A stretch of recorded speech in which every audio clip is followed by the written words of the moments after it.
Okay. Well, we got your little app in there. We'll get to that in a second. So, good morning, Brew Crew. How's everybody doing this morning? If you're like me and Shannon, we're a big hot mess today. So, welcome. Listen, speak for yourself. I am. I'm not a hot mess today. Okay. Well, we'll see. We'll see how that one goes.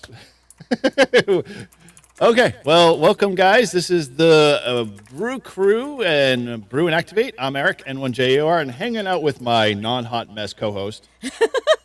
I'm Shannon, KC1OHT here in the U.S. or 2 Echo Zero Oscar Hotel Tango in the U.K., where I'll be in just a couple of weeks, if y'all can believe it.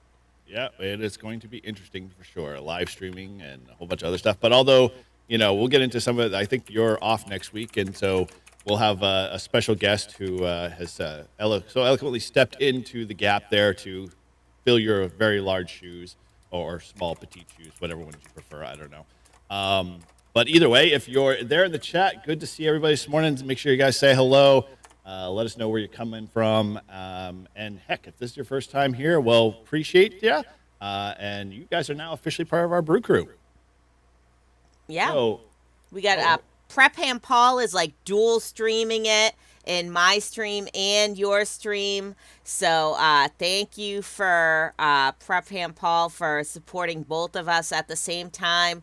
We got Joe, KI5, WWT. We got Roger McCann. He's always there. I think he might just live in our chat, and then he's always ready for when we go live. Rabbit Ham, his ears must have been burning because we were just talking about him. Only good things, of course. We got Julie, KJ4ULZ. Good morning. And I think that is it. Everybody got at least one mention. Very cool. All right. Well, I'm sure there'll be more rolling in as always because, we all take our gradual time on Fridays to sip our coffee, and it takes a little bit while to brew. So I get it. We'll see those guys and folks in a bit. But it's Dave. Dave. No, we didn't even say his name 3 times. He must have known that I was going to talk about mesh core and mesh mapping. Oh, already? Okay. Well, apparently we will get into that in a second or two. But if you've never been here before and your first time, I'm going to give you the usual spiel.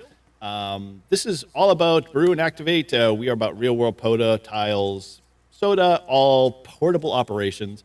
We talk about the wins, the slow days, the weird stuff, and all the lessons you only learn by doing. And today we're going to get into some really nerdy stuff today. And so hopefully you guys are ready to buckle in and learn a little bit, and hopefully we can learn from each other. And so whether you activate, you hunt, or you're just POTA curious, as always, heck, you're in the right place. So with that, let's just leave you a little housekeeping things here. As always, if you can't catch us live every Friday morning at 10 a.m., and if you haven't put that in your calendar already, then totally understandable. But yeah, get it in there. And if you can't meet us, you can always pick us up on our Brew and Activate podcast. So this show gets converted to audio format, and so you can continue to catch us at any of your convenient times on any of your favorite podcast players. Just search Brew and Activate, and you'll pick us up there. And as always, we like to make sure that you guys can always head over to our merch store, pick up all of your favorite Brew and Activate stickers and koozies and hats and shirts and a whole bunch of stuff. That is always found over at livefreeandham.com/shop. And yeah, the simple things, guys, you can always, if you haven't already, make sure you hit that subscribe button, hit that bell, and make sure you give us a like and share, as it's an easy, no frills way to be able to continue to get Brew and Activate out into many more people's eyeballs, and help them get better to be better POTA operators and ham radio nuts and everything in between. So with that, Shannon, what's been going on with you? Yeah, so like I said, it's very fortuitous that Dave KB5UTY is in the chat this morning. So, he's the Seed Studio stud, according to Julie. Are we gonna breed him? Wow. Yeah, I'm not gonna go there. I won't either. But you guys started it. So yeah, I've had my Seed Studio SenseCap solar node up since basically since I got back from Hamvention, and I am still just seem to be a mesh of one, except overnight I keep getting, like, not every night, but some nights, and it happened last night, I got some like far propagation from Connecticut. And so that was around like 2:45 in the morning. You'll so probably have a lot more once the solar, we've got the aurora coming down. So I'm sure we'll be seeing a lot more 2 meter and, high band, shenanigans going on during that. Yeah. So that was interesting. And then, let's see, what else was I going to say? Oh, yeah, so I got this not from Seed Studio, but I got a little Heltec V4. I don't even have a 3D printed case for it or anything because I'm not cool like that. But I hook it up in my car because I have an external 915 megahertz antenna that is mag mounted to my roof, and I drive around and I do mesh mapping, which is like war driving, but it's for mesh. So like I drove around Nahat because nobody had mapped Nahat, so now I've mapped out Nahat. Filled in some blank spots on the map there. I also drove around like Marblehead and just like kept following 1A all the way up into like Ipswich and Rowley and Hamilton and Wenham, and then just kind of like turned around and came back. So I went on like a Sunday drive on Thursday, basically. Yeah, wow, man. The cost of gas, you're insane. Yeah, but it was a nice leisurely drive. Good. And it was for a good cause, right? Because I was finding out what the mesh density is of the area and where we need to put more mesh nodes to extend the mesh. Yeah, the old adage is height is might, so just go find your high points somewhere in the ocean level of Lynn is probably going to be a gold mine, so you might have to sneak up on the Prudential Tower or something. Well, I mean, the thing is that there are like a good amount of hills around Lynn. It's just, trying to find places to put the nodes, get permission. I know someone is trying to get permission to like put a node on top of High Rock Tower, for example, or, other high points around the city. But yeah, my house is like maybe 30 feet above sea level. It's not very high at all. So that does pose some challenges for VHF, line of sight sort of contacts. Yeah, but, totally. I'm super impressed with the fact that these devices transmit at such low power, right? Under a watt for, pretty much most of them. And like the maximum is like a 1 watt. I think this little Heltec one is like 0.6, like 60% of a watt, something like that. So, I think that's, I don't know, it's super impressive to me. And then I was talking about it on the repeater yesterday, and to N1DQF Joe, if you're out there watching, good morning. And he got interested in it, right? So now he's starting to look up all this stuff about mesh core. And I told him to get the SenseCap solar node, the same one I have, because I think that's just a great it's like just a great unit that's all in one, all put together, all ready to go. Don't have to think about it too much, especially for me, who's like not really a builder. And it's just going to work. And it comes with all the mounting hardware and everything. All I had to do was buy a PVC pipe to put it on. So, for anyone who's just starting and getting into the mesh, I would highly recommend that you pick up that Seed Studio SenseCap solar node. Not sponsored, but Dave, if you want to sponsor, I am more than welcome to be your sponsoree. Sponsoree is that the official term? Yeah. I don't know. I could have maybe just made that up. So I'm going to throw this out here since we're going to get into it in a second. But if you haven't gone over to Shannon's channel and subscribed yet, head on over there now and subscribe, because she's still barely above. I mean, well, you're not even hit 300 yet, correct?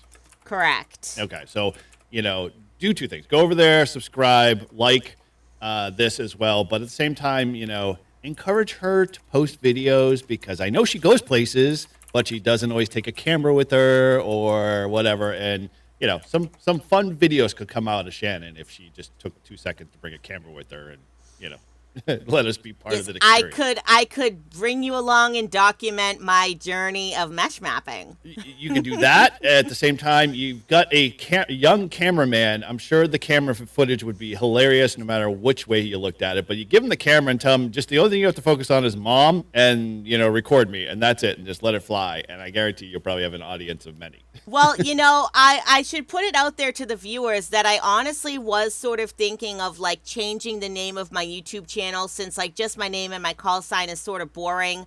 So I was trying to come up with things that combine being a mom and a ham radio operator. So I was like, one of the ones I was considering was like that ham radio mom, or the POTA mom, or something of that nature. So let me know what you guys think, if you guys think I should like rebrand my channel as that ham radio mom, that radio mom, the radio mom, the POTA mom.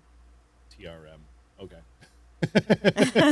Just radio mom's fine too, but well, because mesh isn't really ham radio, because it's just anybody radio. You don't have to. That's the other great thing about mesh, is that you don't have to be licensed to get involved with it. So if you like people in your family or friend circle that maybe they're a little bit intimidated by getting their license, but maybe they're radio curious and you want to kind of spark their interest, then get it started. Back in the day, if we had mesh core back in the day, like I totally would have been getting my girlfriend across the city to put up a repeater, and I would have had a repeater at my house, and we would have been messaging each other back and forth. Like, who needs AIM? Who needs dial-up? We have mesh. We have mesh. Like, where was this 30 years ago? 30 years ago, it was still cell, and 30 years ago, we didn't even have internet per se. Oh, I did. 30 years ago? Oh, yeah. You had dial-up and you barely had internet. There wasn't like the vast World Wide Web that we have today. No, it wasn't like what we have now. But I mean, my family had AOL from like 1994, and then even before that, we had Prodigy and other things. So we've had internet at my house for a very long time. Okay. Alrighty. Well, excellent. So yeah, give Shannon some ideas there on the channel, and Prep Ham Paul is giving me lots of ideas. Mom on the air, MOTA. MOTA. You're gonna get so many people mad. I could be the MOTA, the mom on the air. Yeah, that one. I don't know. It doesn't. Yeah, I guess it's or being overly abused. You're just an OTA. So very cool. Oh, well, there's a lot to kind of cover today, so we'll keep things plugging away. I've got something I want to bring up in a second, too, here. I'm just waiting. But just want to let you guys know, obviously, to keep this show going, there's a lot of things that go on in the background that always need your help there. So with that, we always like to make sure that our show stays ad-free because all you guys, support it through Super Chats, and memberships, and our weekly goal is always that we're just trying to shoot for $10 in Super Chats. So, if you can definitely support the channel there to keep this stuff going ad-free so there's no interruptions to you guys, then you can always, do that through Super Chats. Again, no pressure. It's just an easy way to keep things running in the background. And again, as always, we always appreciate all of our channel partners, all those guys that support us, Reliance Antenna that we had Matt on last week, and many others like Spool 10 and the like. So, we thank them always. And so please head on over to their page and check them out. And if you're looking for discounts, you can always head over to my website, go to n1jur.com /discounts, I think it is. Or if you just got on the bottom of the page, there's a link there for all the discounts and affiliate links. I get a little bit of a cut, and you guys get a discount on things like Spool antennas, Mad Dog coils, Reliance antennas. I'll actually be a DX Engineering affiliate soon. So, we got a lot going on here. And so, sounds good there. Take the controls for a second here, Shannon. I want to bring something in here. Take the controls. I don't know how to do that. Well, that just means fill in the Oh, just fill in. Okay. I thought you actually wanted me to press buttons, and I really don't know how to do that. So yes, I know. Yeah, we had Bricker just rolled in, so good morning, Bricker. We had Mike N2MAK roll in. We had Paul, November 1, Oscar Grouch roll in. I can't remember if I mentioned that or not. We have Lee rolled in, Todd rolled in. So, everybody's rolling in. We got like 15 people with us this morning, so we appreciate you guys being here, hanging out, drinking your coffee, activating your brew. So let's bring this in here. Oh gosh, is this what you do?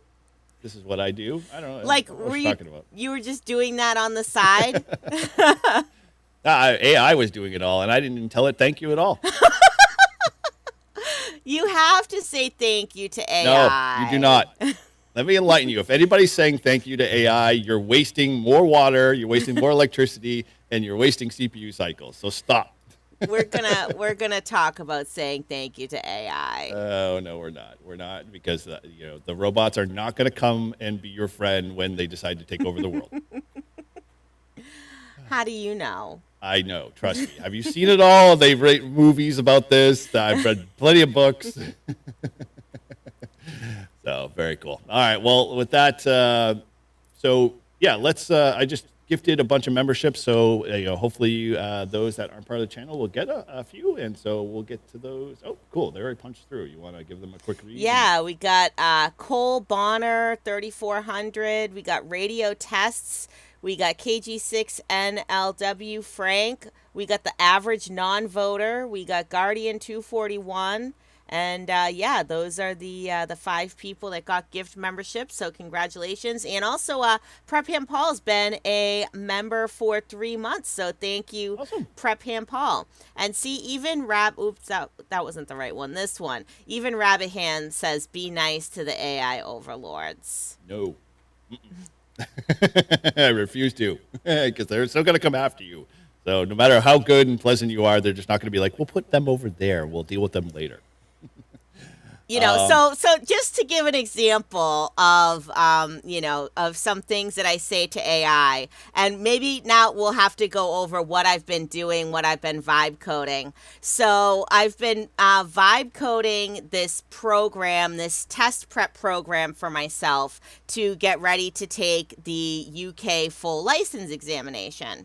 And I've been, you load in the question pool and you gotta, do this and that.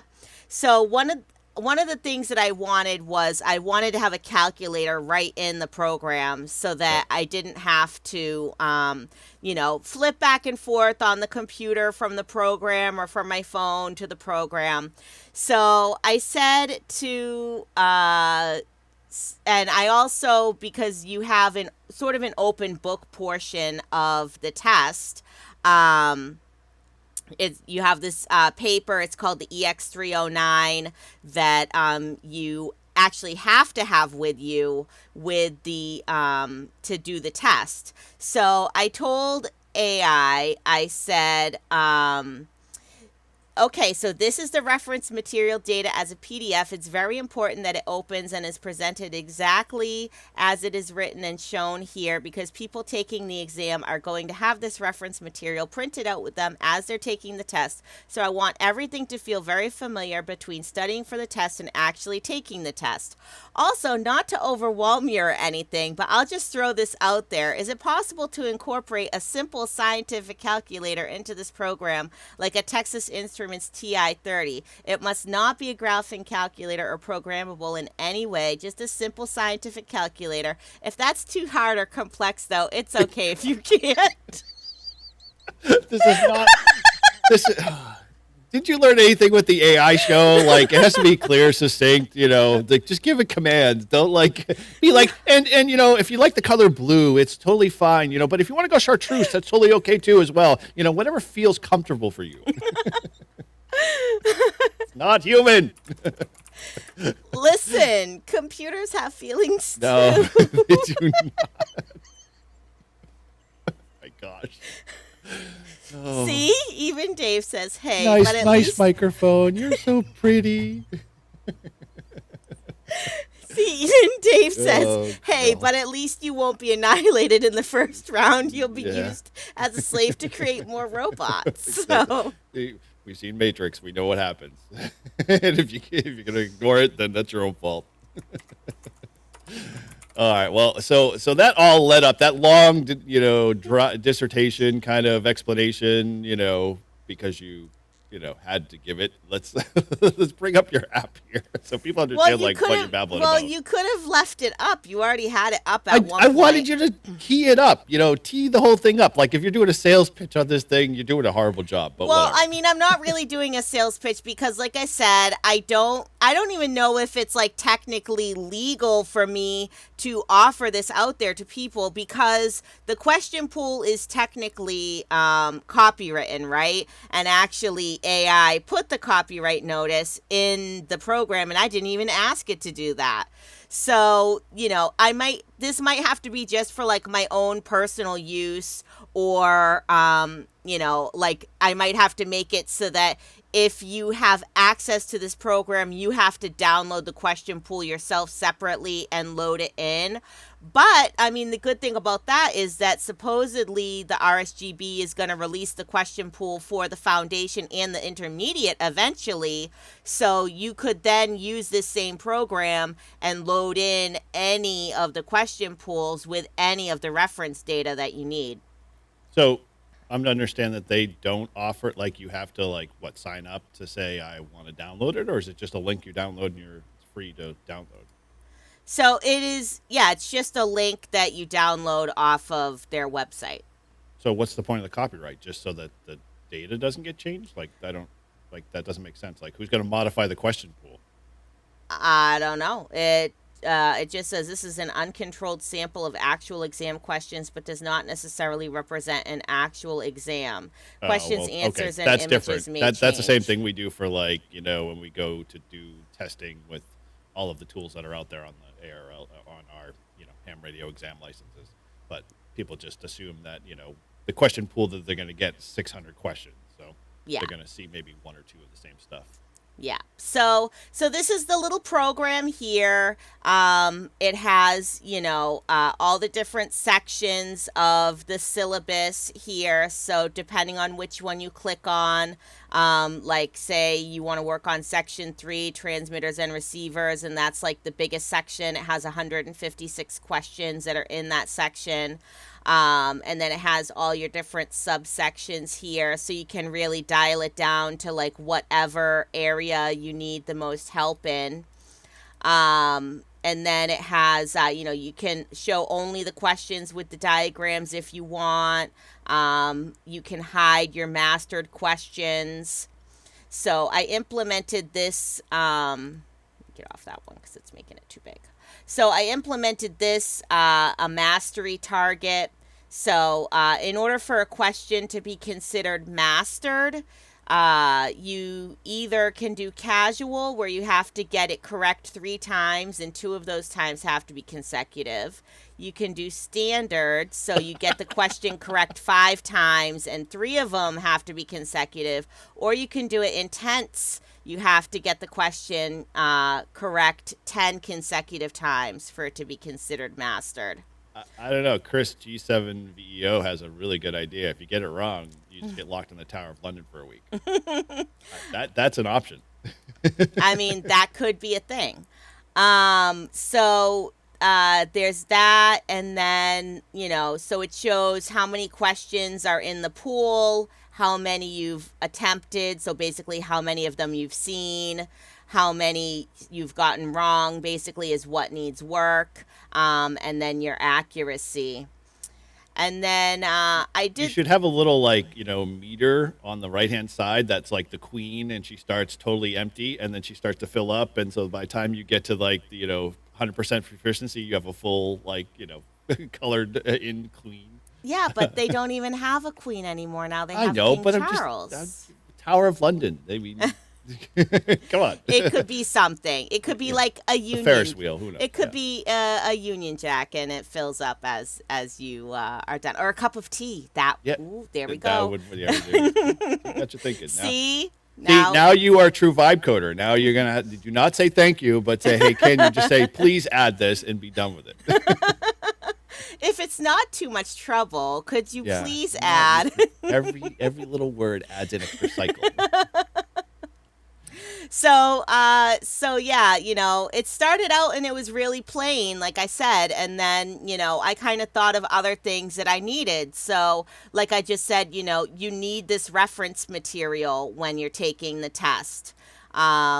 You actually have to have it physically printed out and with you while you're doing the examination. So I asked AI if it could add in a separate window to have this open up as a PDF, because part of the questions, under this section 1, licensing conditions and station identification, some of the questions come from right in that reference material. You can find the correct answers, and also operating practices and procedures. I think you can find some of the answers in there. And then this is the little calculator, so that you have your own scientific calculator in there to answer some of the questions. And when I first asked AI if they could do that, they put it both the reference material and the calculator were in one window. You couldn't resize it, you couldn't move it. It had 2 different buttons, so you could switch between the reference material and the calculator. And I said, can you make it so that the window is resizable and movable? Because people need to be able to see the question and the reference material at the same time, and they might need to use the reference material and the calculator at the same time. So can you make it so that they're 2 separate windows? They're both resizable. They're both movable. And AI did it. And were you polite to it, or were you the motherly look like, oh, you failed me, but let's make this better? No, of course I was polite to it. This is me we're talking about here. I know, but hey, we all have our own moms, and they all have their way of giving that face or that look. You can't give a look to an AI yet, so give it time. So yeah, and then it has this I'm not quite sure about this, but what I did was I said to AI later on, one of I said, I'm not going to ask you to make any specific changes, but I'm going to upload the RSGB syllabus to you. This gives the syllabus for foundation, intermediate, and full license levels. Remember that we're only focusing on full license level here in this program. I would love your input or thoughts or ideas on any suggestions we could implement from the syllabus into the trainer program if there is anything you think might help people study more effectively. So, so the AI gave me, some very nice, polite, useful answers. It suggested that we implement a full mock exam mode, so there would be a way here in the trainer to actually create your own mock exam and take it. But the only problem with that is that while the syllabus does tell you that, a certain number of questions comes from licensing conditions and station identification. I think it's like 7 questions comes from this area, like 18 questions comes from technical aspects. They don't tell you how many questions from each subsection get taken. So that would make it really hard to try to make an accurate mock exam, so I would have to try to get that information. But it did, it said, we should have it where, some areas of the test are weighted more than others. So it implemented this exam weighted readiness, highest impact, weak areas. So it's telling me these are the areas that count the most in the test, and these are the areas where I'm weakest, which I already knew that was the case. So, but other people might not know the areas where they're weakest. So those are the areas that I have to work on. And then it made this little objective map that I thought was nice because it shows you, if you're on the full syllabus section, it shows you each of the subsections. And then even within those subsections, there are, subsections within the subsections, like especially this one, reactive components, 2D section. There's a 2D1 that has 2 questions, 2D2 that has 3 questions, 2D3 that has 3 questions. So I'm not sure if that means like from reactive components, there's like 1, 2, 3, 4, 5. I'm not sure if that means like 5 questions can come from this reactive component subsection. And these are just the different question pools that can be for each of those 5 questions, or how that works. But I thought that was pretty interesting. So you can kind of see by each subsection like how many of those questions you've seen, what your aptitude is, how many are mastered, how many needs work. So like I said, you can really dial down your studying. Well, first of all, deserves a round of applause. Nice job.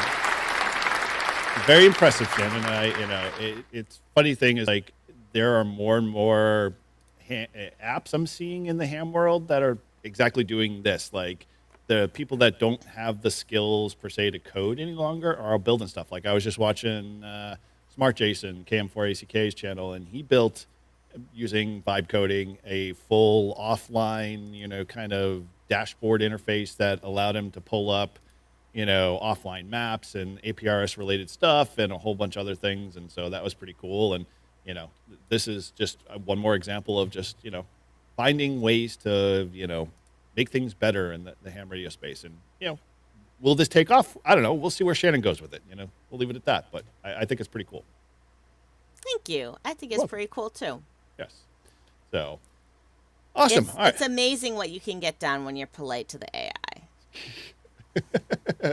Okay, sure, whatever. Then we're just gonna have to change your new cover art to something different. Then, there we go. Were you making more AI stuff? Me? What are you talking about? You making more AI art over there?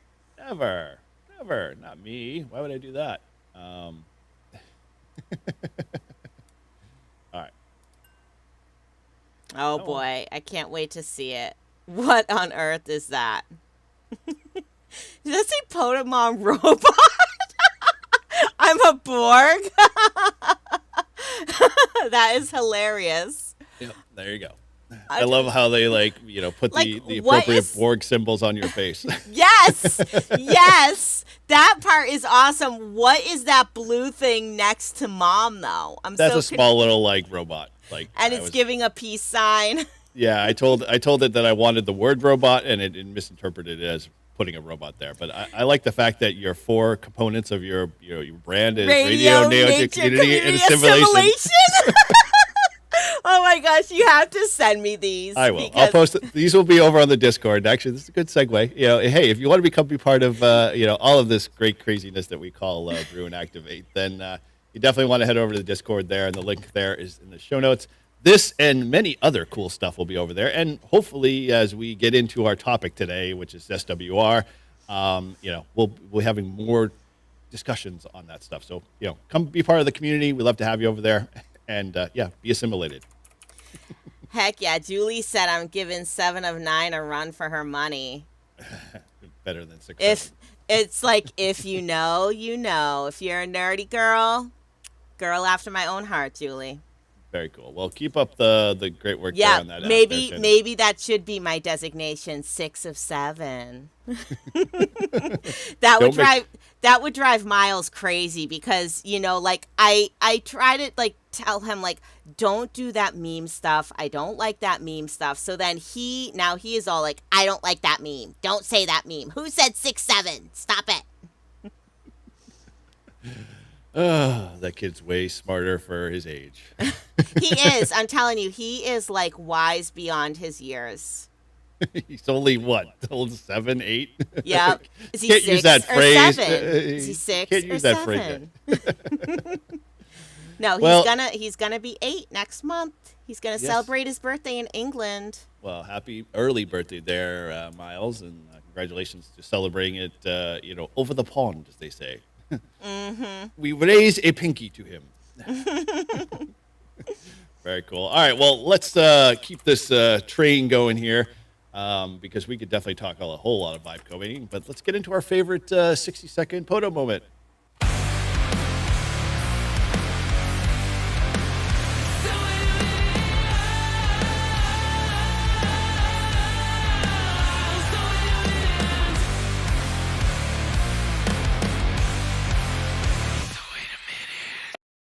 Okay, for those that don't know what this is all about, this is our POTA Minute. This is one small POTA idea, one real-world observation. 60 seconds is all we get just to get you thinking. So, again, guys, there's no right answer here. It's just stuff you start to notice, maybe after a few activations or, you've done a few hundred hunts. If it's happened to you, I want to hear about it. And if you do it differently, then, heck, tell me there in the chat. And so let's get into today's POTA Minute. And so with that, again, the AI is, getting a little creative in here, adding a few little Easter eggs there. So, good for the AI. So today's POTA Minute is move around. One frequency isn't a whole park. Spin that dial, try another band. There's always another opportunity.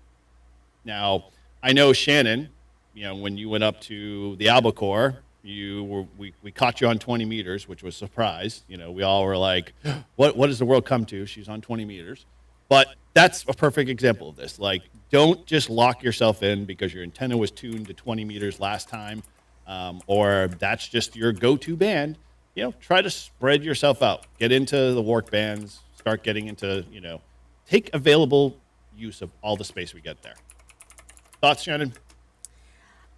Yeah, it was I don't usually go on 20, but I sort of had to because band conditions weren't that great that particular day. But I wish that more people would move off of 20 and go, higher in frequency, I don't know.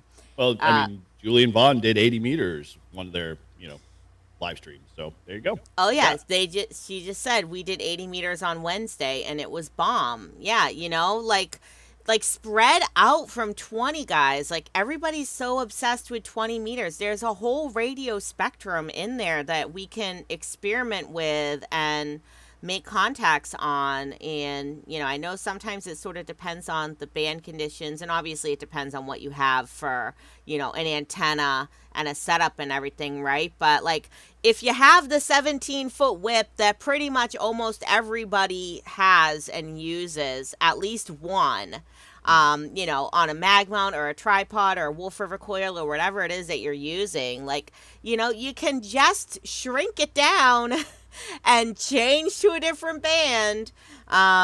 You know, I always say all my best DX contacts were on 10 meters. And, you know, if we had more POTA stations like spotting themselves on 10 meters, I feel like it's like, you know, it's like the mesh, right? Make it and they will come. So if you start going on 10 meters more, then I think more POTA people will start going on 10 meters. Yep. Yeah, I'm with you on that. Sure. They will follow, as they say. So, you know, if you if you have the time, even if you don't, like, just kind of plan. Just, hey, I'm going to try 17. I'm going to try 15. And, you know, you'd be surprised. You might, you know, all of a sudden make a whole lot more contacts because you're one of few on a band, and, you know, everyone's going to want to work you. So definitely good. But yeah, so Bricker said, you know, this week's show brought to you by Duncan. Now, did you tell AI to put all those little Duncan things in there, or it just did, right? It just did. That is one of the things about, you know, ChatGPT that, like, I kind of love, but it is also very scary, right? Is that the more you talk to it and the more you have all your chats, the more it's learning about you. So, you know, it starts doing stuff like that. Like, it knows that we love Duncan, so it's putting Duncan into your pictures, which could be a good or a bad thing, right? If you're trying to make something that's very professional and then it starts putting Dunkin' Donuts in there, you're like, no, this is for work. This can't be for this. But then, you know, you can make like separate, you know, you can have separate accounts, or I know it has like separate little project folders. Like, so you could just have all in one project folder. Like, this is my silly, goofy ham radio project folder. And then this is my real life serious, I'm Eric and I'm a cybersecurity person folder. Yes. My life is, from an AI perspective, is very compartmentalized. So yes, it knows all my conversations for Brew and Activate. It knows all of the additional images I use in Brew and Activate. So as I, you know, kind of feed it more information and it learns more about me and stays in that project, yeah, you're exactly right. So yeah, we approve of the Dunkin' Donuts Easter eggs. Those are hilarious. Yeah, so very cool. So there we go, guys. There's the POTA minute there. Hopefully, you know, it'll strike something with you next time you go out and do your activation, and get you to, you know, kind of broaden your scope. So. And do different modes too. Like, it doesn't have to be just SSB and CW, you know. Do like a Feld Hell POTA activation, or, you know, a PSK31 POTA activation, or, you know, throw some SSTV in there. Broaden the POTA horizons. Okay, cool. All right, well, I just hit Shin in there in the back channels real quick. Let me know if you're into that and you want to go for it. I can fire that piece up. Yeah, of course we have to talk about that, Eric. Okay. All right, well, then let's bring major attention to this here. So with that, you might have heard a few things that was thrown down. There's been some, we'll say, conversation and, you know, back and forth. But, you know, I'm going to give it to you, Shannon, since this is your pride and joy, your baby. You go and it's my pride and joy. I'm just having fun with baby. Yeah, you know what? And I'm glad you're having fun with it, because it seemed to me that someone didn't really want to do it. I still don't. Last week. So, yeah, you know, if you guys remember last week on Brew and Activate, we had Matt, N3VAN on. And, yeah, Chris, G7VEO is asking if there's two chats. Yes, we are live on my channel and also on Eric N1JUR, Chris. So, yes, well, If Shannon has the photos, we could show you what Shannon would look like with a beard, but I don't think she does. I don't have them saved on my computer, no. But and how convenient. That was Rabbit that had those actually, and he didn't post them in Discord or anything. He was just sharing his screen, I think. Well, Rabbit, you know what you need to do then. I think Rabbit had to say 7-3. He had to go do something. Oh yeah, we'll have to get him back on. So anyway, Mike N2MAK, thank you for getting the first one, the first super chat out there. So Matt had said something about, Shannon just wants you to grow a beard. That I want Eric to grow a beard. So I threw it out there to the community, and to Eric, he said, no, you guys would have to raise so much money in super chats. You would have to raise $500 in super chats to get me to grow a beard. You can't frame it like that. You asked me what would be the number, and I gave it to you. Yes.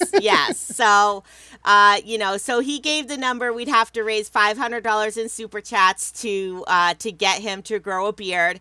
And so we are trying to raise money. We have $55 now. It's just updated. We are, 11% of our goal now or something like that. What does that say? What it says, 11%. Yep. So that meter is live. Like, again, we were talking about vibe coding earlier. I was bored. Somehow I got caught down this rabbit hole or rat hole, however you want to phrase it. And I was like, hey, we should be able to make this meter updatable on the fly. And lo and behold, it is now. So Shannon can go up there and update as you give, super. Yeah, so that is, so that's the thing, right? Is like Eric was so reluctant, like, oh, my wife's gonna kill you, Shannon, make me grow a beard. I never said that. She just dislike you. She would dislike. Yes, and like. But then he comes around and he's sending me Discord messages of all this stuff that he's making. Oh, look, send me that picture of the meter, Shannon. So I send him the picture of the meter, and he changes some stuff around and he makes his little blog post. And then he's like, look what I did. I made the meter updatable. Isn't this so cool? And then, then he sends me this other little banner that he made of, his beard challenge. So we need to keep this beard challenge going. Thank you, Mike, for kicking off the first $5 there of the day. So get those super chats in because we want to see Eric grow a beard. He looks like Forrest Gump there when he like runs across the country. That is not a look I want. Thanks a lot. Like, you could have picked somebody else. Forrest Gump, appreciate it. Okay, well, so if you want to keep tabs on that, you can head over to Beard or Bust. I don't know if I put that in the chat. Did I? Yeah, I did. Okay, so it's there. So if you want to bookmark that, and if you want to participate and be part of this, then, my channel is the best way to do it since this is the way, it's got to be. So, any and all super chats that are made during any Bruin Activate or, any live streams or anything like that. Oh, there we go. Traveling Ham's jumping on there. $7.20. That is a very interesting amount of money. Yeah, that's. I'm curious to see where Traveling Ham was going with $7.20, but I'm like, was that maybe a conversion factor? Is he in the UK? I don't know. No, he's here. He has a picture of the US, so I would guess not. But, yeah, thank you for the 7,200. That's what it is. Well, thank you, Mike, for explaining because we're obviously out of the loop. We're just two old people. Yeah. So and I hardly ever spend any time on 7,200, so I couldn't tell you how I would have made that association. But thank you guys. Appreciate those super chats. And again, the meter. Yeah, I avoid 7,200 at all costs. And, did I ever tell you the story about when I was a new ham and I didn't know that like 14.313 was one of those, frequencies to also avoid? Yep. And I just heard somebody calling CQ on there and I answered them and I got pulled into this, spiral of, crazy Canadian ham feud sending me to strange websites. All right. Well, so yes, this will be going on. I don't know how long are we going to run this for. Like, I mean, obviously we can't. Like, I don't want to have this turned into like Todd's like studying for extra thing that lasts 3 years. I mean, it's your face. It's up to you, but Well, no, I think it's up to our obviously our audience and the channel and whatnot. So it depends how quick you want to see that and when you want to see that. Like, yeah. Yeah, the faster you want to see the beard, we have to hit the goal, guys. So thank you to Mike and Travelin' Ham for the donations.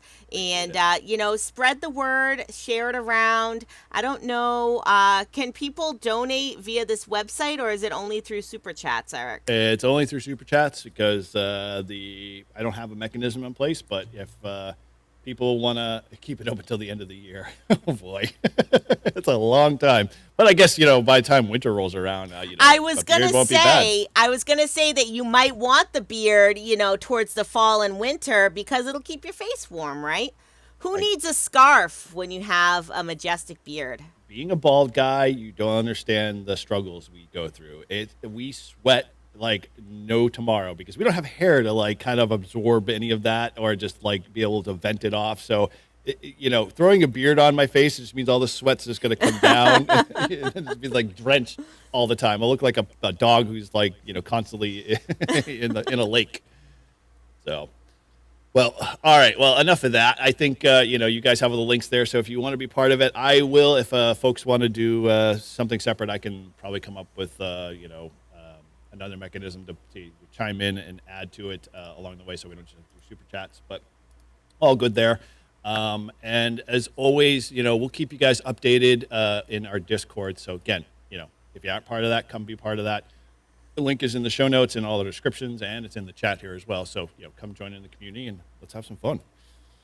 Okay. All right. So where is my mouse gone today? It's taking a vacation. Oh no. You're going to have to man this. You have the link still? Thank you, Jason KD2UDR for the $10 super chat there. Look, now we're up to 72 for 7,200. Perfect. There we go. Nice way. Excellent. Okay, well, let's get going here because we got some real cool stuff to talk about. Hopefully you guys are here for this discussion today because, we're going to get nerdy. And we're going to get deep in the weeds, and we're going to start kind of expounding on some of our earlier topics. And so let me flip over here to setting the stage here so you don't have to look at the screen share. So if you guys remember a while back, we had a conversation, or we started kind of branching out into talking technical geekiness a little bit a while back related to coax. And that was a pretty popular episode for a lot of folks. We got into some generalizations as well as some elementary kind of discussion, technical topics around coax and all its functionality. But we also alluded to at the time that and a lot of feedback came back was it's like, let's talk around SWR, let's talk around all of that stuff. And so we all know what it is in some form or fashion. We all had to study for it as a technician and learn about it. It was always drilled home. I remember very vividly that, and even to this day when I got back in the hobby, it's like, always pay attention to your SWR, pay attention to your SWR. And it became this thing that was like, okay, well, if I see on the meter and I see on my device that SWR is a number and that number feels comfortable with me, then I'll go with it. But I never really fully understood what are the things that make up SWR? What are those terms and how do they apply and what do they mean to us when we sit there and talk about, is our antenna performing well? Is it performing well to the environment we're in? And so we're going to get into those details today. And, we're going to do a 3-part series. So today we're just going to talk about SWR, and the next 2 episodes we'll be covering resonance and resistance, and break those things down in components. And then we'll come back. And hopefully by the time this is all done, you guys will have some very practical, useful tools to be able to make effective judgment calls out in the field and feel confident. Like, I don't know about you. Like, I listen to 75 ohm Ham and some, Hollywood, and we've had all those guys on in some form or fashion. And those guys, like when they talk, I sort of get it, but it goes over my head. Like, I mean, when you start mentioning things like SWR and resistance and reactance, Shannon, does that mean anything to you? Does that like click? You know me, I am not very technical when it comes to that stuff. And especially like, when I had to learn it for the UK license, I actually had to learn it because they didn't have the open question pool for the intermediate and the foundation. For the US license, I just memorized the answers to the questions, and it really didn't mean much to me Anything at at all, all. right? Yeah, Yeah. I just know if the SWR is too high, it's bad and it can damage your radio, because I sort of know what it means, right? It's the SWR is a ratio of your radiated power versus your reflected power. So you don't want the power to be reflected back into your radio because that's going to damage your radio. You want it to go out and, create more space wiggles, because that's how you get more contacts. That is somewhat correct. Like, because so here's the scenario. It's like we don't exist. We exist in life, and so time and space. If you eliminate all of that, you can't. Even if you have a 50 ohm match across the whole entire scenario, and you're at a 0 ohm resistance, you might have a great working antenna, but you're still going to, in today's world, if you go out and do a POTA, you're going to have some radiated power back. And the question in my mind is like, and you probably may have thought the same, like, how much is okay? Like, should it be 10%, 5%? Like, what does that look like? And then more so, like, we all have one of these. You have an analyzer, right, Shannon? Yes, I have a nano VNA. Okay, so you have something that's super technical, super geeky in terms of being able to provide you the input. Do you know how to use it, like, really well, like on a detailed level? Like, what the reactance and the resonance and all of those values all mean? No. I would have to go back and look at it. I honestly haven't used it for a while. What I was really mostly using it for was I kind of just got it on like one of the last Prime days, because first of all, everybody said you need a nano VNA. So I was like, okay, I'll get a nano VNA. And then it was cheap and it was Prime Day, so I got it. And then the most thing that I really used it for was I brought it out with the Adventures in Wonderland crew one day. It was shortly after I got the Wolf River coil, actually, because it really does help you to be able to tune the coil, because any little bit of change on where you put that collar, it just changes the SWR, it changes the resonance so much on that antenna that you really need to be able to see that to fine tune it. Yeah, so we're gonna have to use Space Wiggles as her, channel, kind of tagline. But we'll have to get who coined it? I think it was DX Commander. I think that's where he came from. But either way, you kind of hit the nail on the head, because that's kind of how I feel when I'm looking at my analyzer. Like, it'll pull it up, and it'll be like, oh, I got a 1.3 to 1. Oh, that must be great. Well, that's only kind of part of the story. That's like one metric that tells you, well, at least your radio and your antenna are happy, but there's other components in that calculation that are more important that you should be paying attention to, like talking about radiated power, forwarded power. All of those things all equate into how much power you're putting out, what you're doing in the environment you're in, because let me kind of frame this scenario here. Like, I'll go out to a POTA park. I'll set my Wolf River coil. I'll look for a grassy area, open space. I'll set my Wolf River coil up out there. And, I'll tune it for, 20 meters, we'll use the example. And, it comes back at a 1.7 to 1. Well, that's okay. That works fine for me. I get on the air, I start activating. But then I always think in the back of my head, like, I have a bunch of other factors on this little device that tell me some values. And I'm thinking, like, well, what am I missing? Like, are those good values? Are those bad values? Like, what do they equate to? And so this whole discussion is going to, hopefully by the time all of us walk away from it, will be a little bit better in our understanding of why those values are there, what they equate to, and why and how they boil up into what we call SWR. Because a lot of us just kind of set and forget it. Like, hey, the attitude is like, oh, 2.4 to 1. That's okay. My radio can handle 3. I'm okay. But why? Like, why is that okay and comfortable with you?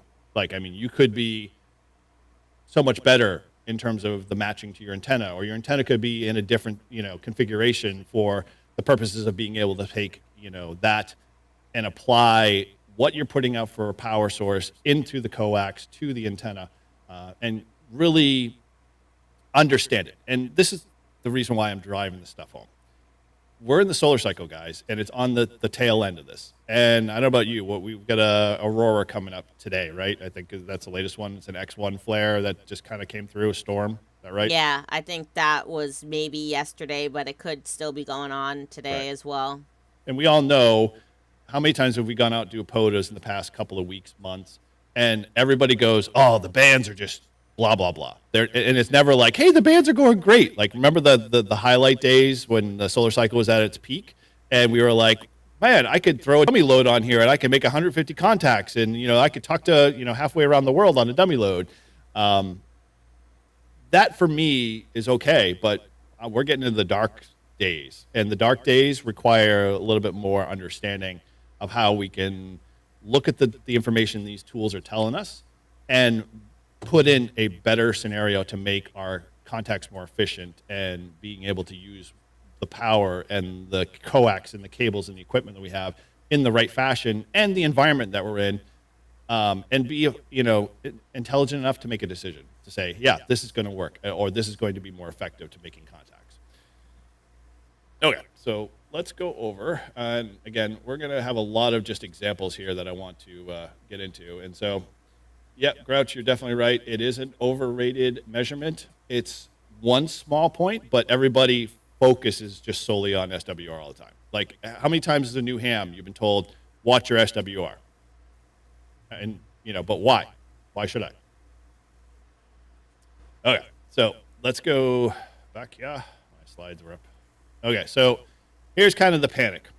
And so you might be somewhere in this slide, in all of your POTA activations in the past.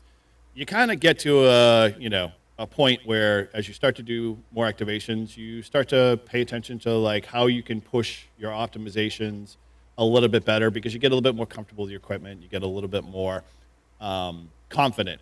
But at the same time, I don't always get in the weeds. I don't always talk about understand the details and why certain values on my analyzers are telling me this thing. And then I'm more about just let's plug it in. It's good enough. Let's get on the air and operate. Which is, dude, totally fine. Go do it.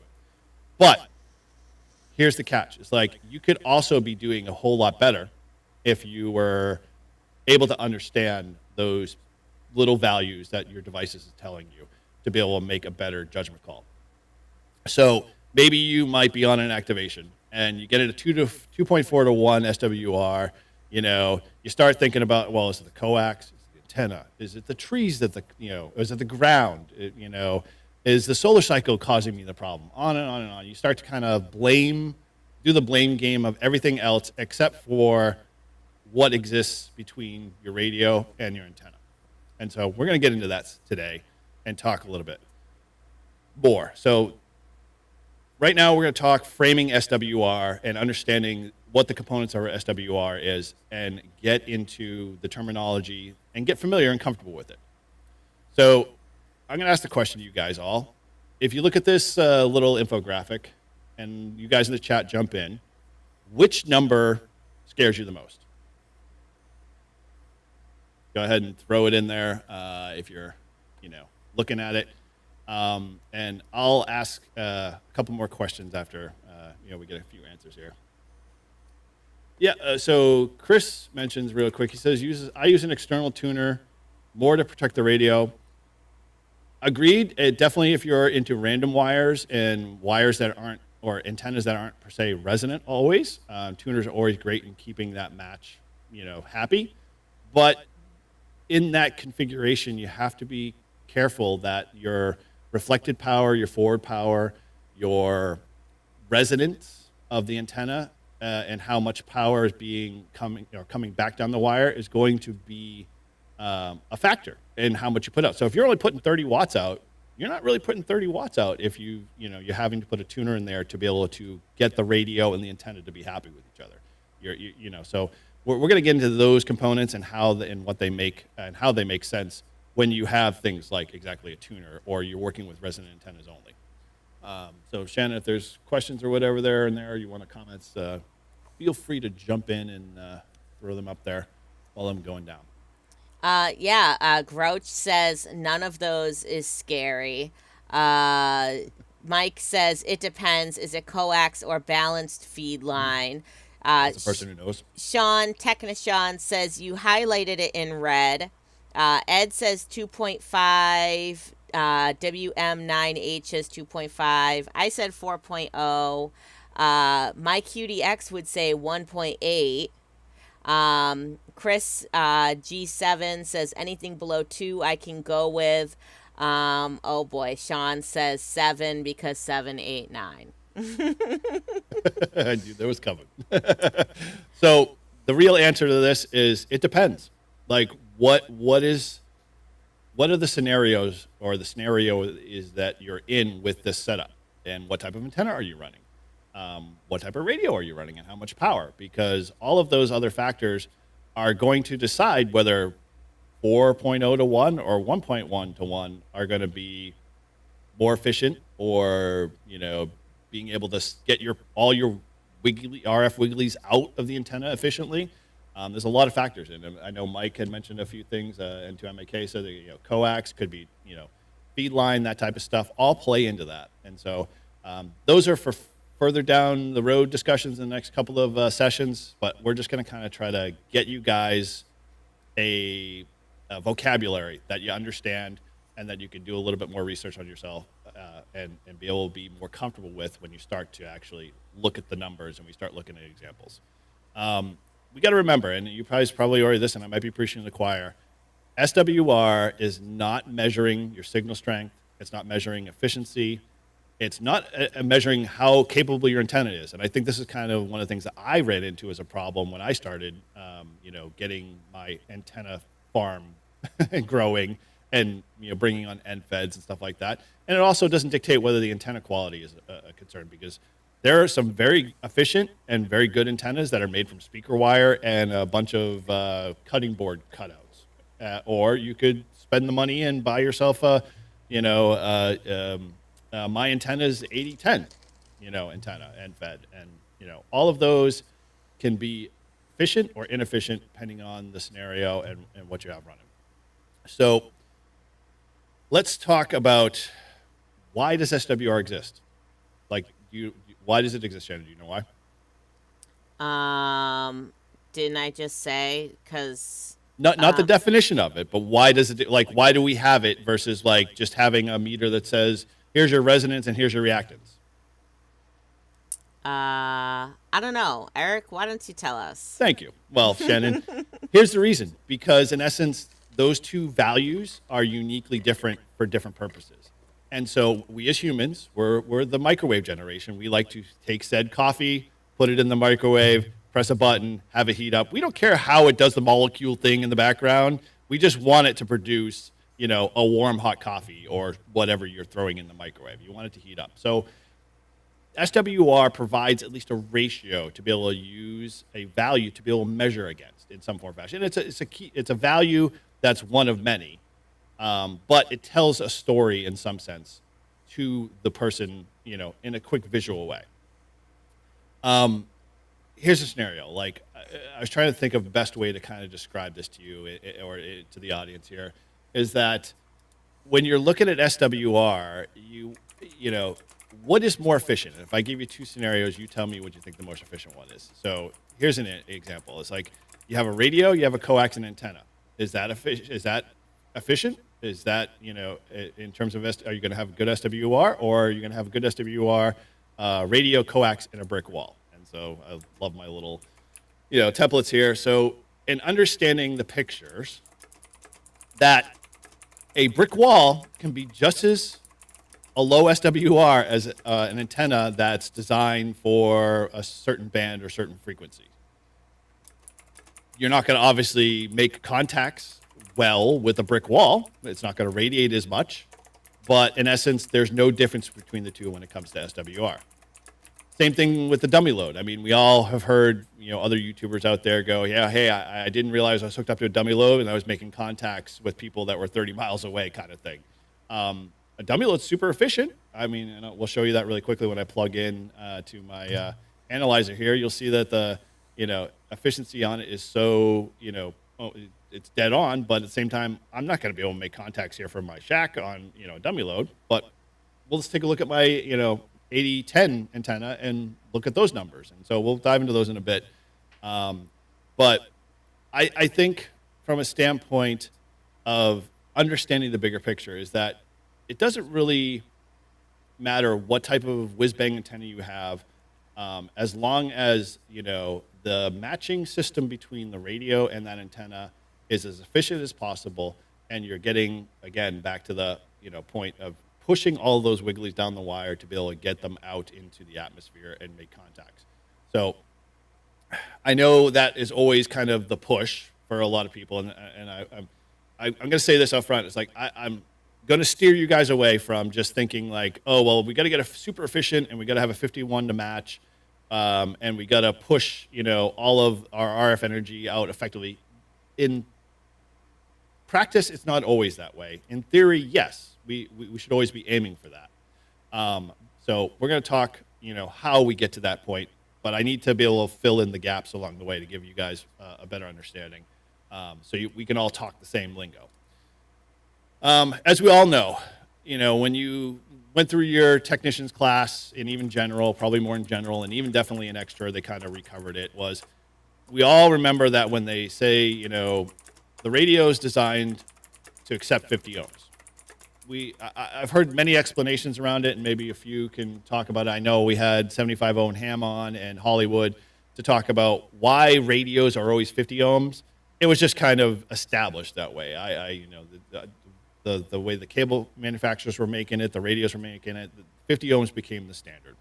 So we all know all radios are 50 ohms. You don't have to worry about it. You just know that you have to have a cable that's 50 ohms to be able to make all this scenario work. Now, I'm going to leave out 75 ohm Ham because we'll have him on sometime in the future to talk about using 75 ohm coax. Like he has some very good understanding of how to use that effectively and be able to work it effectively for your antennas to be able to get the most efficiency out of it.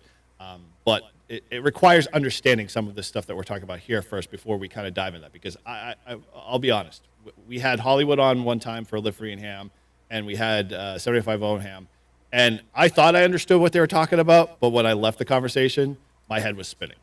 And so I'm not going to try to do that here, but I'm sure however it works out, we might. So anything in the chat there we want to touch base first real quick, Shannon? Well, Chris had a question, wherever that went. Does high SWR cause more RFI coming back into the shack? High SWR doesn't always mean you're going to get some reflected power back.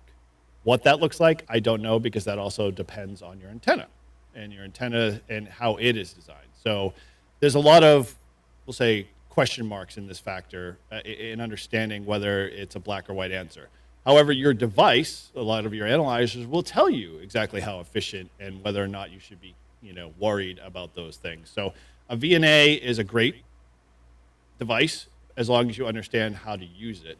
I know I had one and I got flustered and aggravated with it and gave it to somebody else because I was like, I just want something to tell me this is what I need to know, and I can get on with my life. Now, is that short-sighted? Yeah. Trust me, it's better to know things like reflected power, your resonance, and your reactance, and what those values really mean, because that'll answer that question whether a high SWR and the antenna you use and the conditions you're in are all affecting the whole process. So we all know that, again, just to kind of level set, that antennas all have to have a base, 50 ohm match. So radio, antenna, coax. That's what we're always taught. That's what we always look for. And so let's kind of fly through the slides real quickly. This is simple, easy kind of thought process. You know, your radio only puts out 10 ohms. Your antenna does 50. They're not going to be happy. You're going to have some issue of a back and forth of, you know, your power not being efficiently radiated, and at the same time, feedback, RFI coming across the cable, and a few other things. A lot of that might happen in scenarios where you have, say, a random wire. Tuners do help in that sense. Coax, chokes help in that stuff. All of that also impacts how much power you're putting out and how much power is coming back.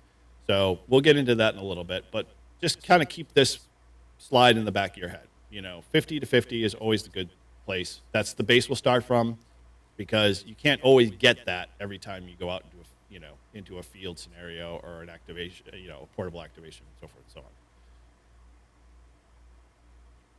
so on. I always like to go back to way back when we talked to coax, and this kind of stuck with a lot of people, the quick garden hose analogy. Garden hoses are not exactly like RF and coax, so take this for a grain of salt. It's just visual. Idea is radio, hose, antenna. All that flow, you want to make sure it has nothing's impeded across the line, nothing's causing the radiated power to be reflected back. All of this gets factored into that SWR number that we look at every day when we go out and activate. But there are other factors in there that we need to be paying attention to. And I keep driving that home, because once I learned about these factors, I was like, oh, well, that makes more sense. That number is more useful to me. And so we're going to get into those numbers there a little bit. All right. So I like to use a little shopping cart analogy. And if a certain individual was paying attention, she knows she made it on one of the slides. I was tired of seeing pictures of a guy there, so I was like, here, throw Shannon's in there. So, wow. AI, I love it. I'm not going to say thank you. I'm not either.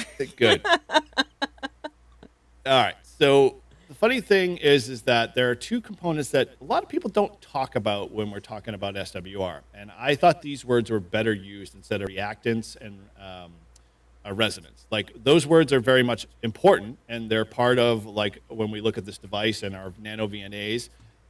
But these words kind of stuck more for me. And these terms, I think, we're going to use more often as we talk about. And so I'm going to define them a little bit. So you've got forward power and reflected power. So this is, going back to the garden hose analogy, this is all your RF wigglies going down the wire to the antenna at a 50 ohm match, where everything is basically resonant and in 100%, flow. So you have forward power, and forward power for me is all that RF energy. So the radio's got 100 watts. It's hopefully, based off of its configuration and build, pushing out 100 watts. And we're going to use that as a factor here. And so, we'll put aside all of the other things that, manufacturers have to deal with in terms of sending power out and stuff like this. So, but for this demonstration, you have 100 watts going down from the radio, leaving the radio, going down the coax.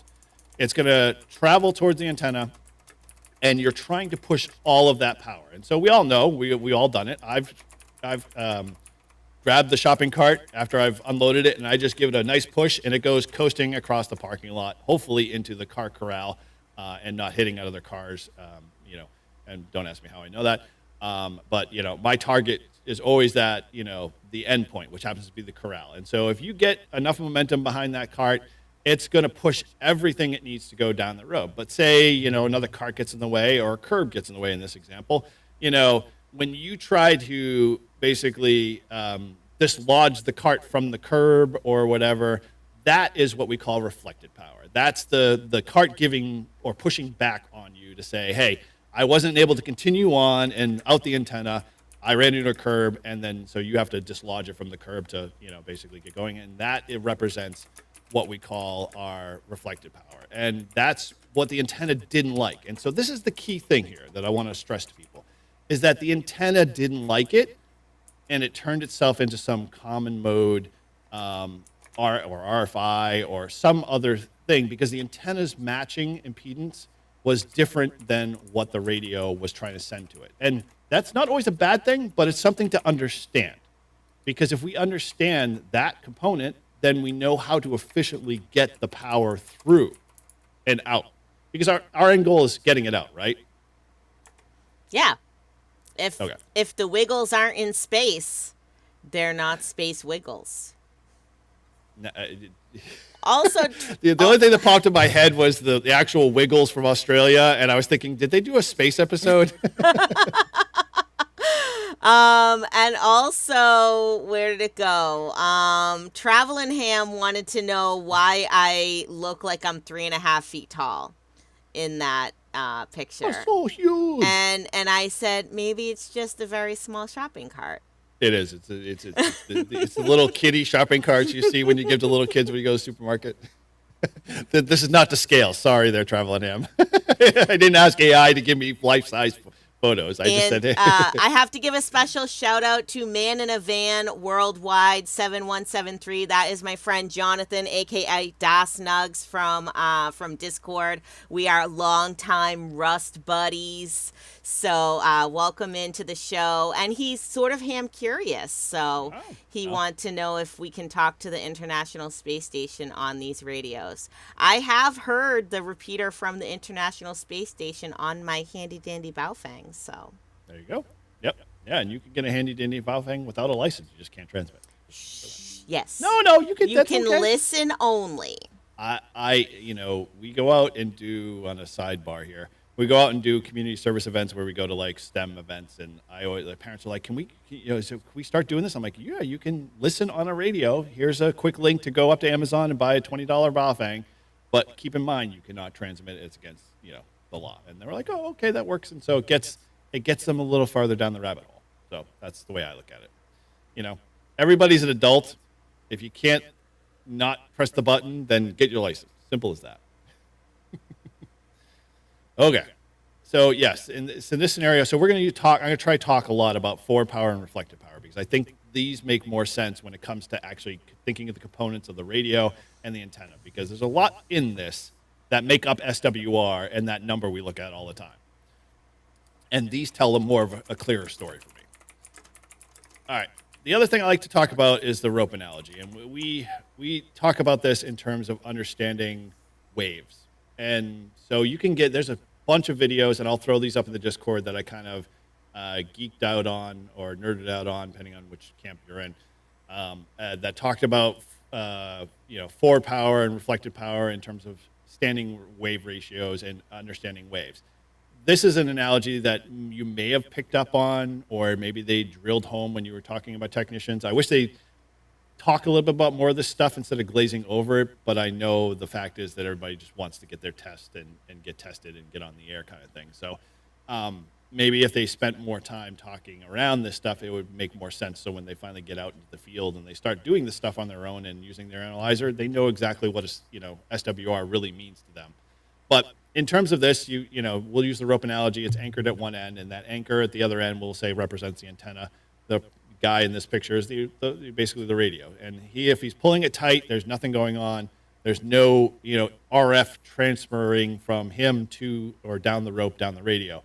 If he used to shake it once, he's causing a wave, and that represents that RF wave, and that RF wave will travel all the way down the end, and when it hits that post, it's going to come back, and some of it's going to come back, not the whole entire wave. So you won't see a wave. Like if you ever watch those wave pools, like the one thing kind of came to me as a kid, but I couldn't find the video, was those that went to the Museum of Science in Boston, and maybe you have a memory of this, Shannon, where they had the big giant wave pool. Yes.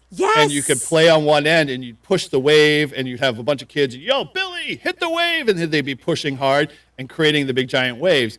It was fun as a kid, and I never really understood it, but then applying it to this, that's a great visual to show you waveforms and, transmission and movement of RF energy. Same thing applies here on this rope. And so I couldn't get AI to create me a video. And I don't know if anybody's ever done one, but I didn't really search for one. But we'll do a little deeper on it if people want to understand this really clear. There's some really good technical geeky stuff that I still wrapping my head around. But as you see that after the wave has gone all the way down, some of it's going to bounce back, and that's reflected power. And let me clarify to say reflected power is not a bad thing 100%. It's not like, most of our modern radios today can handle some reflected power back. It's just the nature of things, and it could be the environment that's causing it, the antenna, a number of factors. But that reflected power is also power lost, not going out the antenna. And so what we have to do as hams is understand that ratio. And that's where SWR kind of plays in. That ratio is how much of your power. So if you're putting 100 watts out, and 10% comes back, you're only putting, we'll say, at a general thought process, 90 watts out the antenna. Now, is that okay? Well, yeah, that might be fine. But the antenna might not be able to perform with 90 watts, or it might be able to perform better at a different power rating. I mean, there's a lot of factors, and I'm trying not to muddy the waters because it gets really confusing, especially when you're answering those questions. Well, if I'm putting 100 watts down, what am I really, what's the efficiency going out? Well, that's a question that we're going to answer in the next couple of episodes. Anything there so far, or we lose anybody? Anybody glaze over?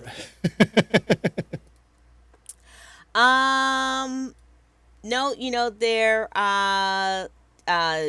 Grouch said, think of throwing a rock into a pond with smooth water on the surface. The waves travel out until they hit something and get reflected back, which also changes the ripples of the forward moving waves. Yep. There we go. Yeah, that's a good example there too, especially if you've got a large ocean, those ripples could go forever. That's super efficient. But if you have obstacles in the way, whatever, when those come back, those can actually impact that ripple effect going out, and that in essence translates to that forward and reflected power scenario. I want to take one little quick thing because obviously we're coming up to our our time here, and I think I want to give you guys a little bit of homework, not in a bad way. I think this is a good topic to get into the weeds with, because we all need to kind of learn how to understand some of this stuff and have a place to ask questions. And so I'm going to invite you guys over to our Discord, and you're sharing your screen? Okay. Don't worry. We can get to that. Okay, fine. I just heard a bang. I want to have a conversation going on. And so, head over to our Discord, join if you haven't already, and head on over to the N1JUR Brew and Activate. And we're going to start the conversation. I have a couple of questions I want to kind of throw out to you guys, and we're going to keep bouncing stuff back and forth because there's a lot to understand here and unpack. And so today's just really a generalization, general understanding, a terminology, share session. And we're going to break it more down as we get into the next couple of weeks, with the next two sessions. But the idea is that the only way you're going to feel confident about what you see on these devices as to whether or not it's useful information or what the information is telling you is going to be something that we're all going to have to go on a journey with. And I'm hoping by the time we get to the second and third episodes that I'll have some practical things you guys can try and learn when you go out in the field. Because that's really, I hear all the time, and Shannon, maybe you're the same way. Are you the type of ham, like I have to have it in my hands and I have to be hands-on learner more than just a book learner? Oh, yeah, definitely. I have to do it. I have to see it. The visual analogies help so much. And then, it helps me too if somebody explains it to me. I don't know why. Maybe because I'm an auditory learner too. I need to see it, hear it, instead of just reading it in a book. Because in a book, it just looks like a jumble of words to me. And, that's probably why too, even when I'm trying to learn and study myself, I have to take things and rewrite them down in my own handwriting because it creates a connection between my hand, my brain, what I'm learning. I remember it more. I can organize it into my own little compartmentalizations instead of just, the blah that it looks like on the paper to me. Yep. Yeah, 100%. And that's kind of why I'm trying to do that here, is that if I frame out this just as general examples, it might trigger something you've already learned. But the idea is we're just building a foundation to build upon when we get into the weeks after. Because I see a lot of great questions popping up already, how does my environment affect, my antenna and my efficiency and all that? And that does play into it. Ground conductivity, your type of antenna you're using, its impedance, whether you have it in a tree or you're in a marshland or you're at the beach. I mean, all of those factors are stuff we're going to get into very deeply, because I think it'll help, if anything, when you walk away from it, that it'll make a little bit more sense. And then we're just going to keep driving this home, because this is something we all do as ham radio operators. And wherever you are in your journey is okay. You know, you don't have to be the efficiency expert on antennas, but you should start to learn more as you go down that rabbit hole, down that path of being a better, efficient, more operator.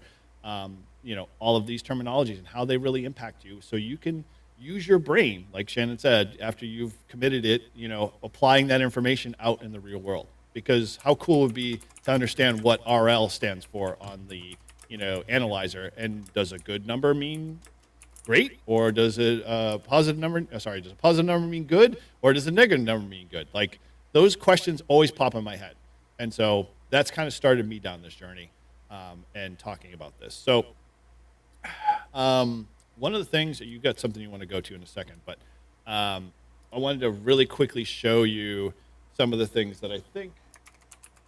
Let me see here. I'm going to plug into my dummy load first. So when we're talking about SWR, I'm going to pop my analyzer up, and I don't think, do I have the camera? Pull this in. So let me go grab this camera here and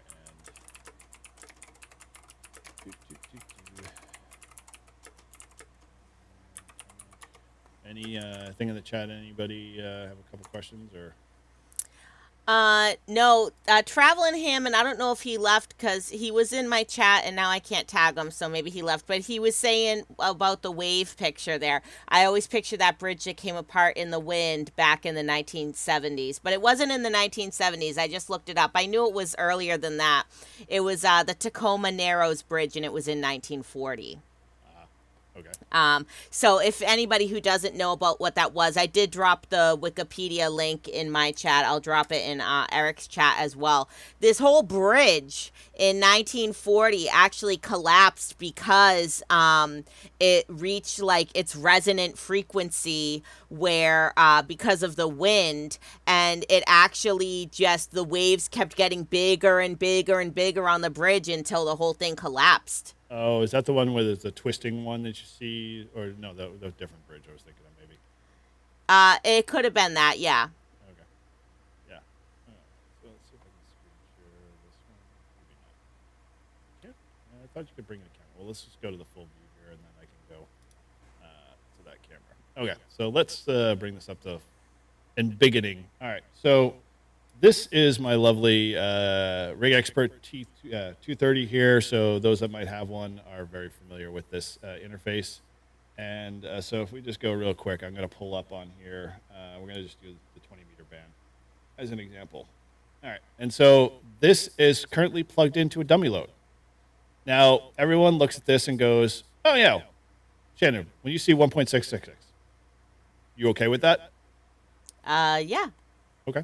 So, yeah, that tends to be my play, too. Like, I sit there and go, oh, yeah, I can handle 1.6. Let's just get on the air and start doing stuff. And don't think twice about it. But if you go into some of the details here, we all see these other screens that we accidentally hit the button on. And if we look at some of the values in there, like, what the hell do they mean? Like, are they useful? Or, like, what should I be concerned with? And so you start to go deeper down the rabbit hole, and you start to see, I don't know if I can get this to zoom in the way it should be, but can you see those values? I can, sort of.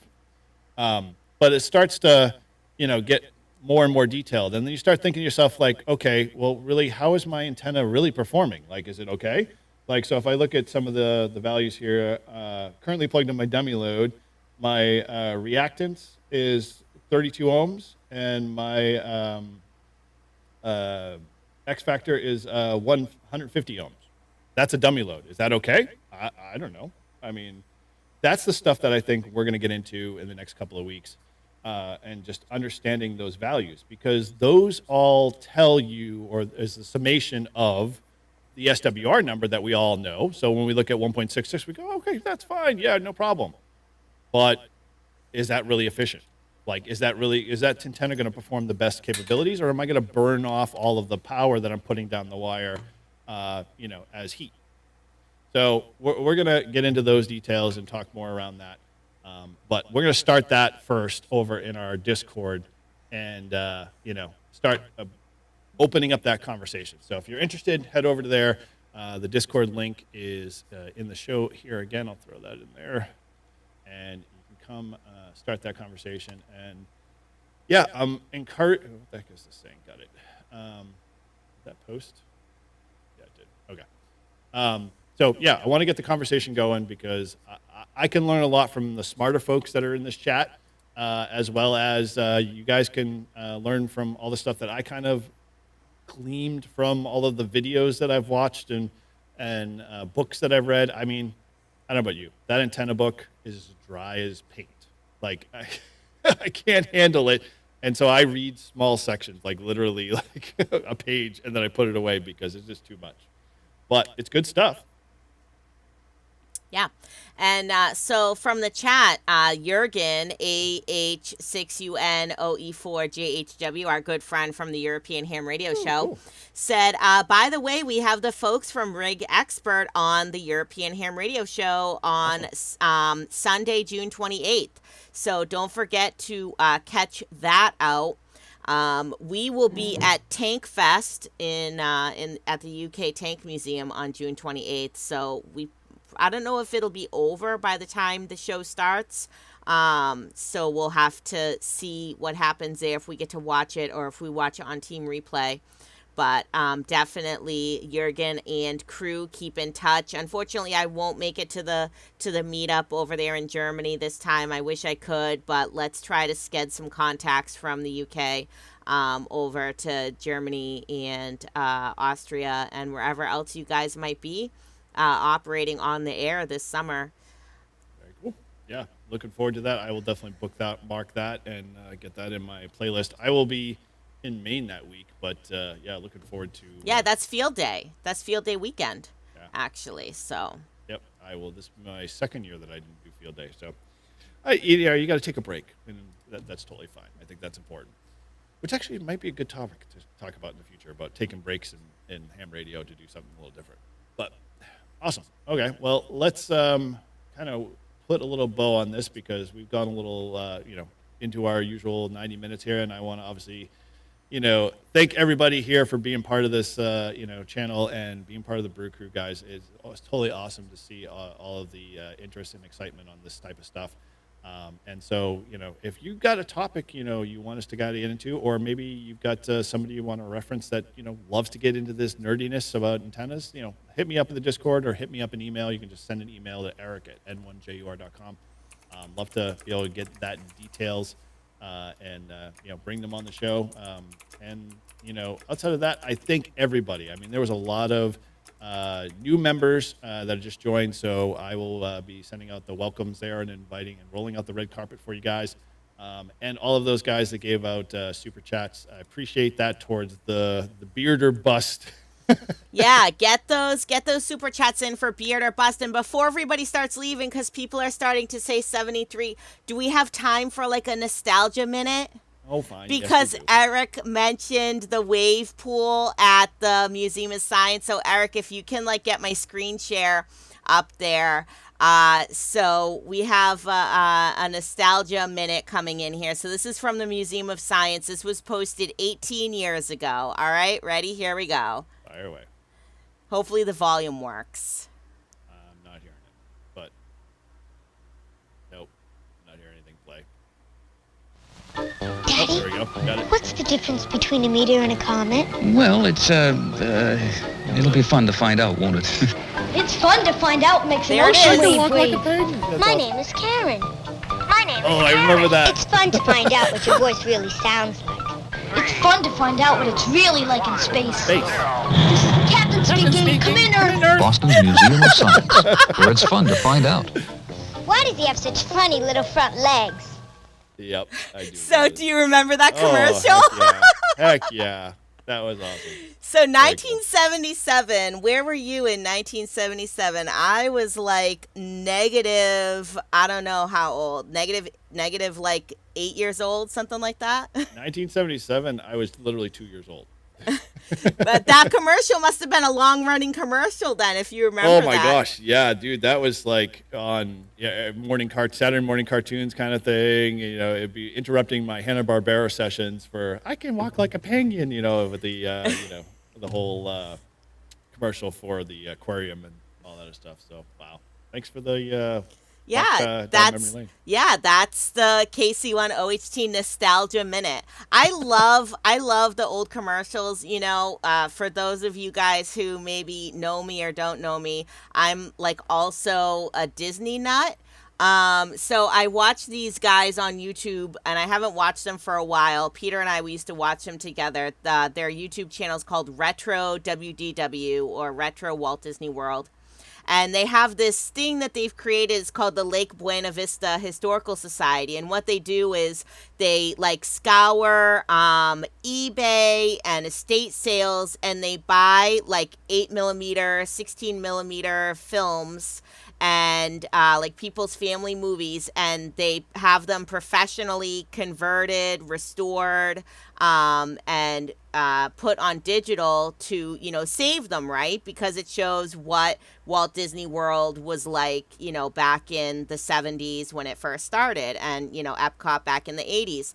So they have these things called, they have like movie nights that I think they kind of started during COVID. So they have a Zoom call and they show the film during the Zoom call on a live YouTube stream for everybody. And they like commentate and they talk about, you know, like, oh, this is before they put a cover over the teacups. So this is this year. This is before they moved the Dumbos. So this is this year. So it's really interesting, and the stuff they point out, and sometimes they laugh about the people's clothes, or, you know, everybody's smoking a cigarette or whatever it is. But in the beginning, before they start their stream, right, they have a pre-roll, just like, you know, we all have pre-rolls on our live streams. And their pre-roll is that they are showing retro commercials from Florida from, you know, like the 1970s. And I just love watching the retro commercials. And it's stuff like that. It's stuff like that, you know, Museum of Science, 1977, like sort of cheesy, but... you know, I just love it. It's fun to find out what your voice really sounds like. But no, that's not me, Ham Man CT. I mean, my own mom was only, 13 years old in 1977. So if that doesn't make you guys feel old, I don't know what does. James, if you're referring to a Baofeng Mini, yes, I have one. I have two of them. I actually bought four of them, and one of them went to POTA Power, and the other one went to Grouch to be bedazzled.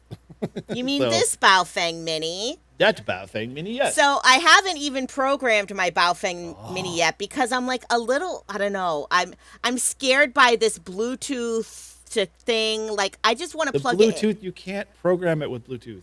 Yes, you do. That's how you program this, is on your phone I didn't via think Bluetooth. You could do that for the Mini.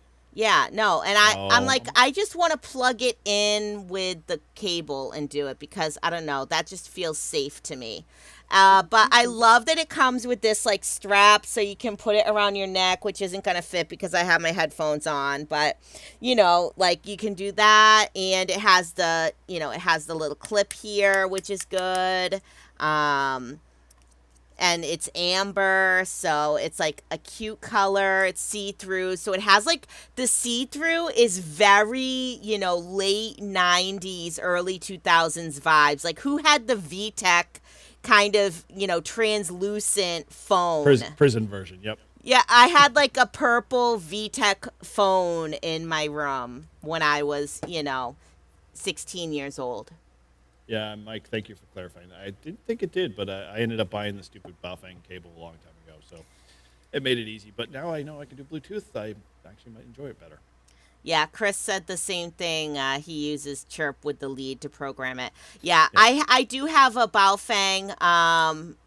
Yeah, the Bluetooth programming is good for 1Z, 2Z changes, not programming all the channels. Yeah, like like it looked like I couldn't just make a list of all the things that I wanted to put in and put it in. I'm gonna use chirp, I think, for sure, Hey, and get Grouch, everything in there. get that belt clip from POTA Power because it had one. Should have. I mean, I do. I have one of mine that came with it. So if you don't, let me know and I'll get on it because it should have been bedazzled with it. All right. Well, let's put a bow on this show, guys. Thank you again for hanging out with us today, and appreciate everybody in the chat and being part of the Brew Crew. And hopefully you guys are enjoying this content.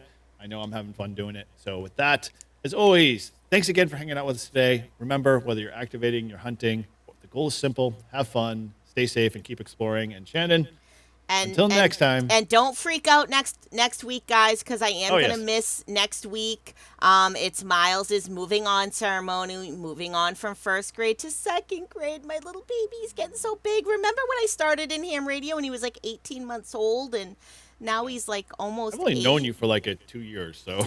Yes, I know. You don't go that far back, but I think some of the people in chat that might watch this show might go that far back. So yeah, don't freak out. I'm going to miss next week. It's his moving on ceremony, but then I should be back at least on the 19th.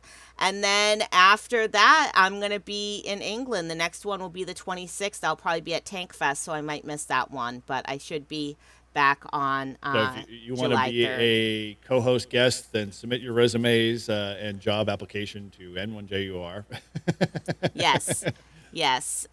You know, if Eric wants to try to replace me while he's I'm gone, not replacing you. I'd Just like to temp see help. him. That's all. I'd Temp like. help. Oh, okay, we'll get a beta unit. You know, A beta unit. Who here has seen The Last Starfighter? We'll get a KC1 OHT beta unit. Excellent. You know how they are. Actually, when you start to clone them. wasn't Mike supposed to? Who was supposed to come in with the red wig? Well, with that, we're just going to say until next time, keep your radios on, the PTT down, and POTA POTA on.